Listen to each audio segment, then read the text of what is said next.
as here, and in 2 of the revision laws by the Attorney General on the title page thereof to be true copies as that is signed the President,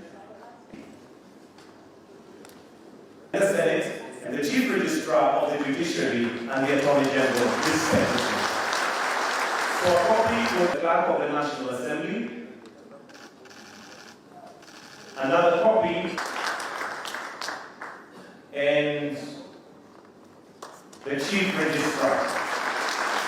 A copy to the Chief Registrar. Thank you very much. For photo opportunity. All right.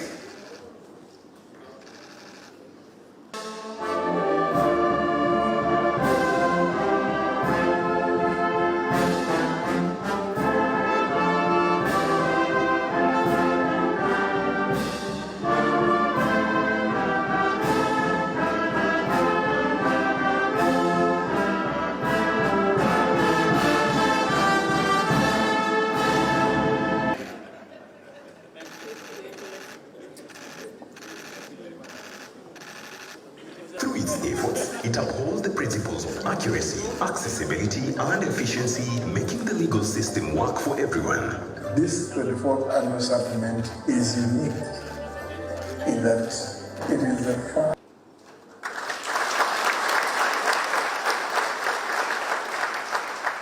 Professor Mumali and your team.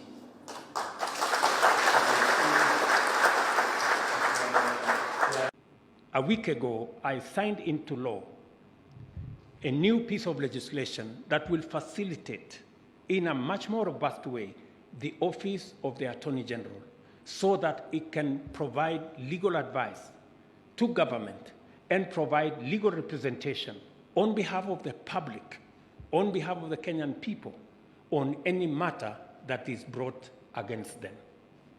For a very long time, the office has been understaffed, undercapacitated, and we are paying a very high price for that. I have every intention to correct that imbalance and to ensure. And what the National Council for Law Reporting is effort in that direction. That is why, when I was briefed, I said, whatever it's going to take, I must come for this launch.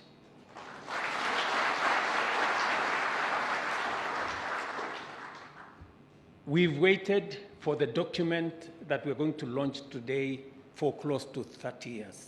It's taken 30 years to get us here.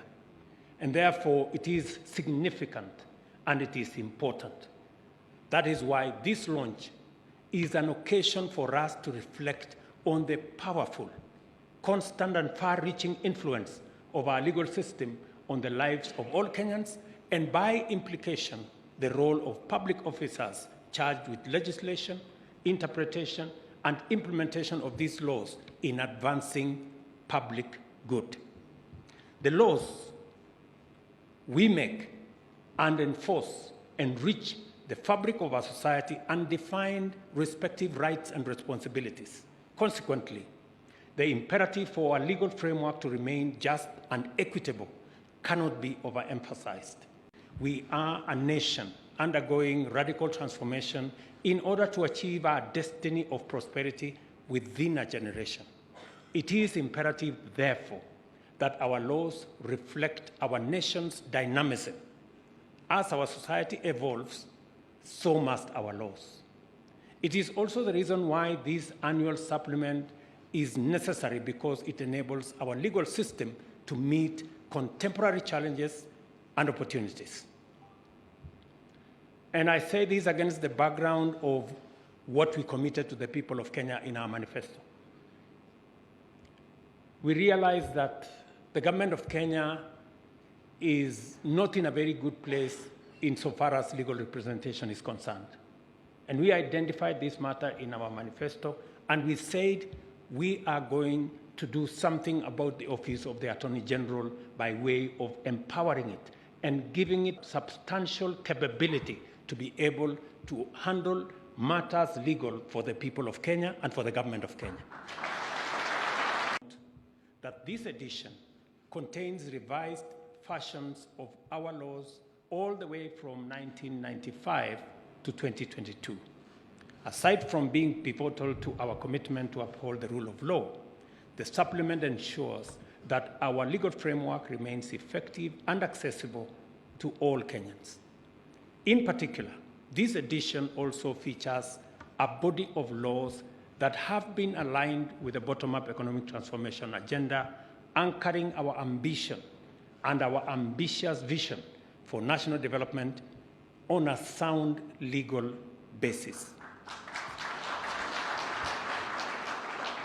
The laws of Kenya are a foundation of governance and the expression of our constitutionality and national values, including justice, equality, and accountability, which define our democratic dispensation.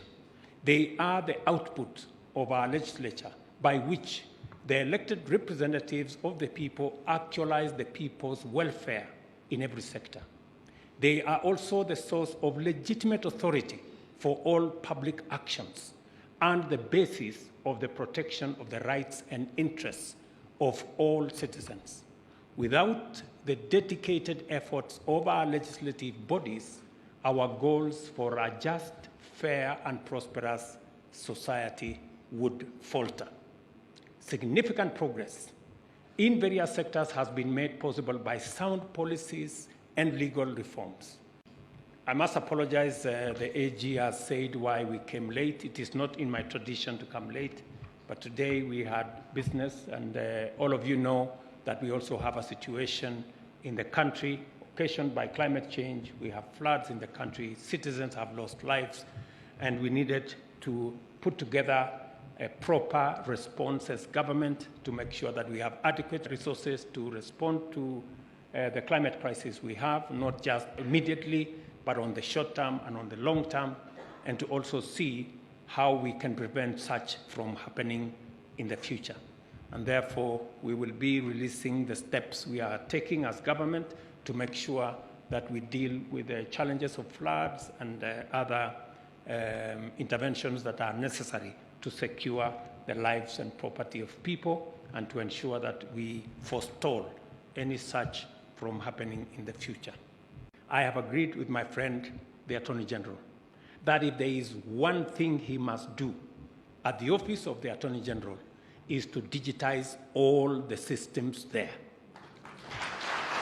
In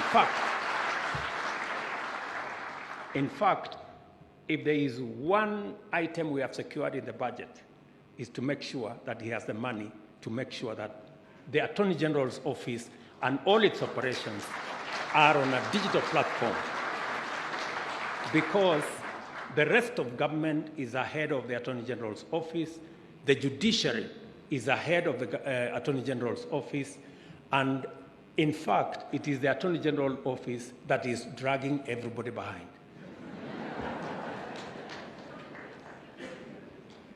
And I needed to say this, so not to discourage those in the office of the Attorney General, but to encourage them and to tell them, we feel you, we hear you, we know the challenges and the shortcomings in the office of the Attorney General, and that is why we are doing something about it. We are not only making the legislation to ensure that the office of the Attorney General can hire the requisite staff with the necessary qualifications and pay them sufficiently, but we are also deploying budget to make sure that they can do it and they can also digitize their operations. This is a very busy period. And of course, there are certain constitutional deadlines that the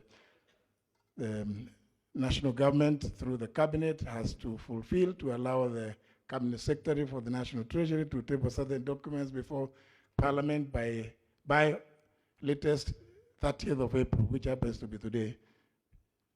And of course, due to other pressing issues that are happening around the country, the cabinet took much longer than we had anticipated. Indeed, His Excellency had initially instructed that it should take 1 hour, but the issues that came up for discussion and debate were a bit more protracted.